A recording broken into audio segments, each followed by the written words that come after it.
Hello, everyone. This is Charles in Chicago. It's Monday evening, October 16th. Well, what you're looking at here is something I'm going to talk about here in a few minutes. Um, like it says, some of you may believe in this and some of you may not. And whatever it is you think about what I've written here, if you have some thoughts about it, I'd appreciate some discussion of this in the comments section, if you would.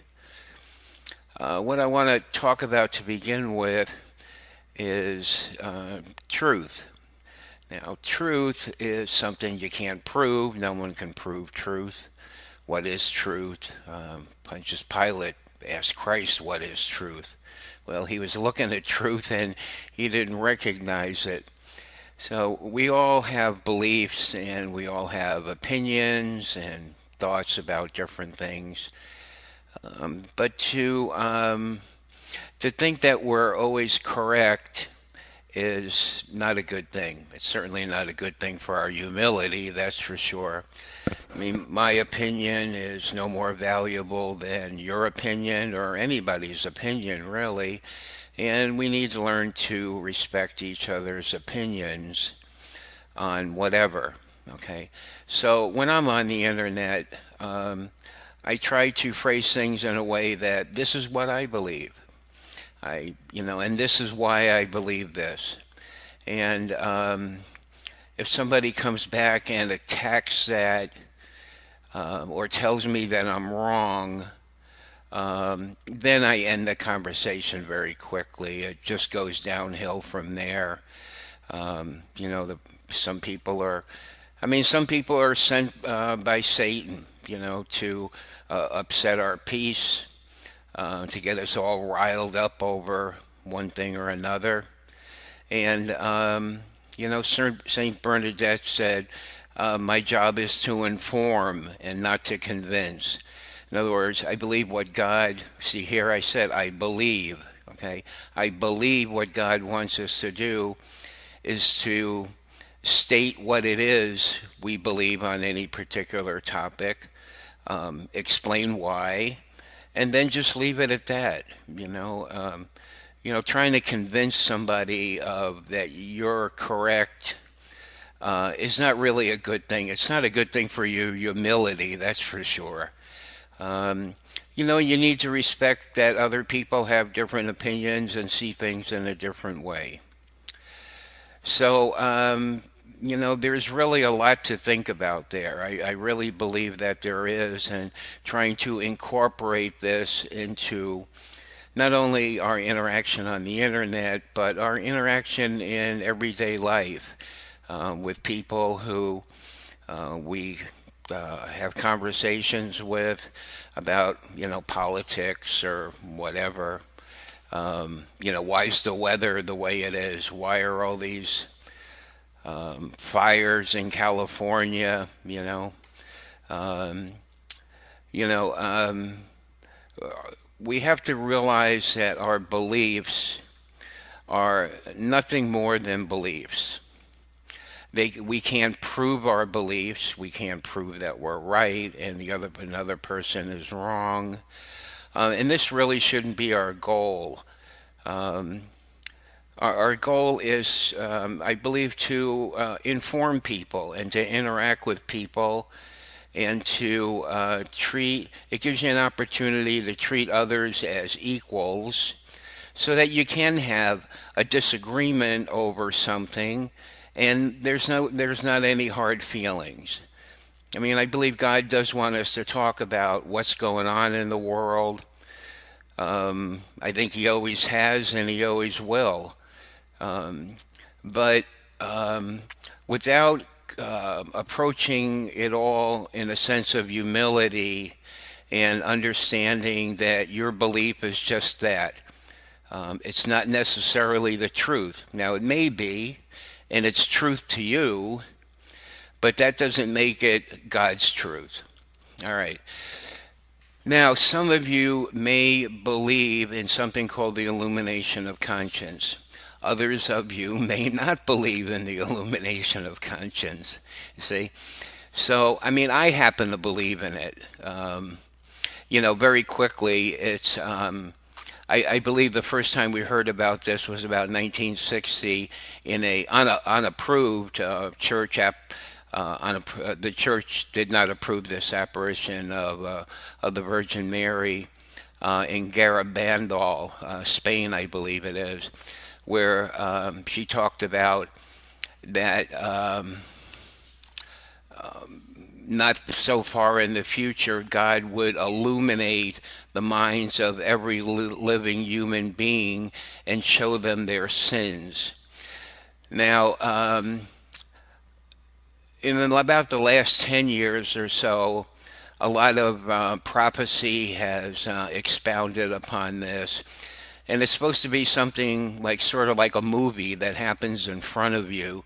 And it happens to everybody in the world at the same time. I think people are expecting this to happen maybe in about, I'm just guessing here, but 3 or 4 years, I would think. Perhaps sooner, though. Something. I mean, if it is going to happen, we would know exactly when. God would. This would be like sort of a mini judgment. God would show everyone what their sins are, and tell them that these are the things that offend me. I want you to change your ways, and you have to try to overcome these things. Now, whether or not this is going to happen, nobody knows for sure, obviously. So, but what's interesting to me is the reason I'm bringing this up here is because I see so much on the internet about people are praying to give us more time to help our world, to save more souls. All right, and offhand, this sounds like a good thing, but what I don't see anything at all about is this fact that I have up here. This is what bothers me.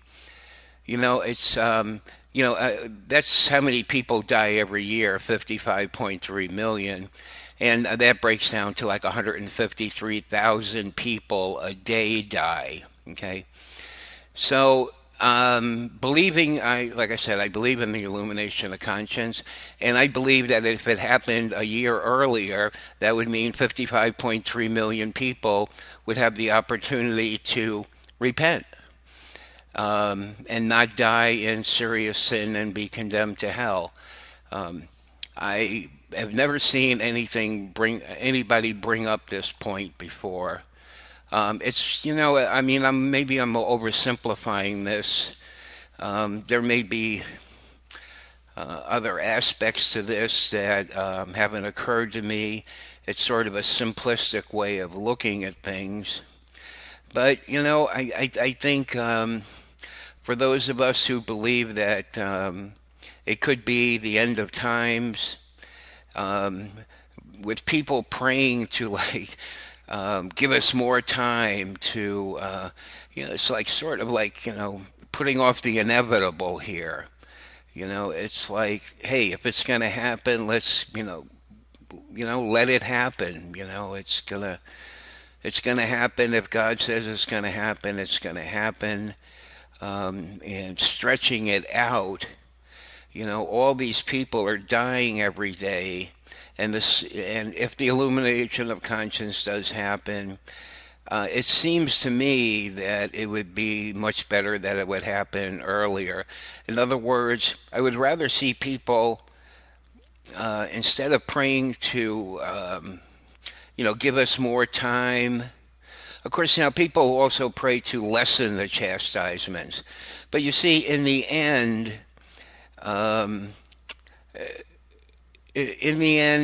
everyone is going to be left with only one thing in their life, and that's their relationship with God, if this is the end times.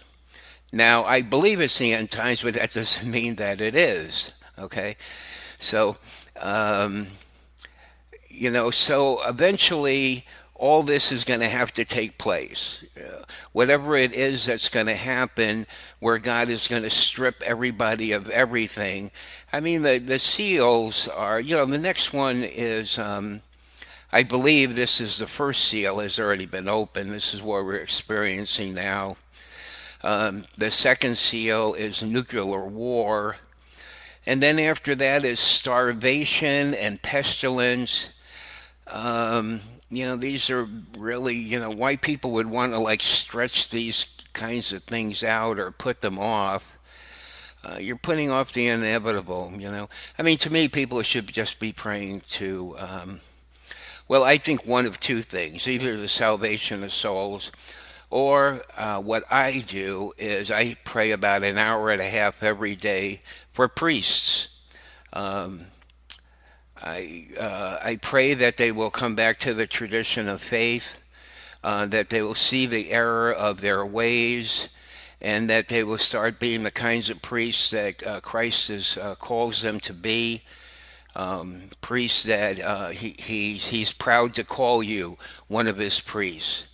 And that you do your job properly and you preach the truth, with those who God has placed under your care. So my calling is for priests, but, because they have they influence an awful lot of people. And so I'm happy to pray for priests. And I've been doing this for, really quite some time. Praying for the salvation of souls is also a wonderful thing. Now praying to put off the chastisements and whatever, I don't know, Anyway, I just thought I'd bring up this point, and I think what I brought up earlier, I hope you give some thought to about, coming across to others as if, I always call it like, I am not God's depository of truth. God hasn't deposited in me all of his truth. I have error. We all have error. Now, the tricky thing is, where is my error? What is it do I believe that's not true? And that's the hard part, uncovering that. But I know it's there because I know no human being is God's depository of truth. Well, supposedly, maybe someone would say the Pope, but in this particular case, in these times, I don't think any of us are going to say that.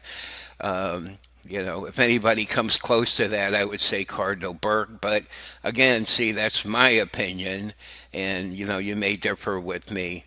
I do read your comments. Some of them I respond to, especially the ones that ask me questions or sort of take me to task on one thing or another. And if the person comes back and I don't respond because I've already said what I wanted to say, and yet they come back again, trying to engage me in a way that is not a healthy thing, then I'm sorry to do this, but I just block them, they're not someone that I want responding to my to the videos that I put up.